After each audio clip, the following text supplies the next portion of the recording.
இங்கே பாருங்கள், 2 ஸ்பூன் வந்து நல்லா தயிர் எடுத்துக்கிறேன். ஒரு 2ன்றது வந்து 3 ஸ்பூன் கூட போட்டுக்கலாம் உங்களுக்கு தேவையான அளவுக்கு. ஆனால் வந்து இந்த பாட் மண்ணில் செஞ்சதாக இருந்தால் ரொம்ப நல்லாயிருக்கும்.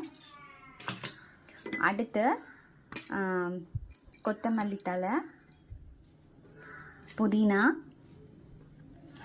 பச்சை மிளகாய் வந்து ரொம்ப குட்டியாக என்னால் எந்த சைஸு பார்த்து எடுக்க முடியுமோ அவ்வளோ குட்டியாக பச்சை மிளகாய் எடுத்திருக்கேன். உங்கள்கிட்ட பெருசாக இருந்தாலும் அந்த மொனை வரைக்கும் இருக்கும்ல ஷார்ப்பாக, அது வரைக்கும் நீங்கள் போட்டுக்குங்க.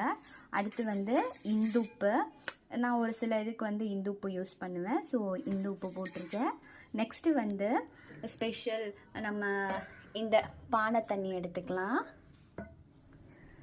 ஃப்ரிட்ஜ் இருந்தாலும் நம்ம வந்து பானை தண்ணியில் யூஸ் பண்ணிக்கலாம்.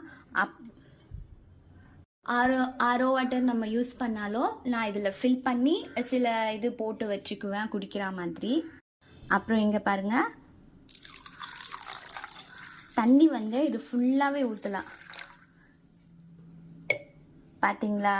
இப்போது இதை வந்து கிண்டுறதுக்கு மர ஸ்பூன் இருந்துச்சுன்னா அதை நீங்கள் யூஸ் பண்ணிக்கோங்க. ஏன்னா இது பானை இது இல்லையா, அதனால். அப்படி இல்லைன்னா நம்ம நான்ஸ்டிக் தவாவில் தோசை சுடுறோம்ல, அந்த இது எடுத்து யூஸ் பண்ணிக்கலாம். யூஸ் பண்ணிவிட்டு இதை உடனே குடிக்கக்கூடாது. ஜஸ்ட் ஒரு 1/2 hour அப்படியே எடுத்து வச்சுருவோம். இதை நான் அப்படியே இந்த பானை மேலேயே எடுத்து வச்சுக்கிறேன். ஃப்ரிட்ஜிலலாம் எதுவுமே வைக்க வேணாம். இதை வந்து அப்படியே மூடிடுங்க. மூடிட்டு 1/2 hour கழித்து குடிச்சு பாருங்கள். சூப்பராக யம்மியாக இருக்கும்.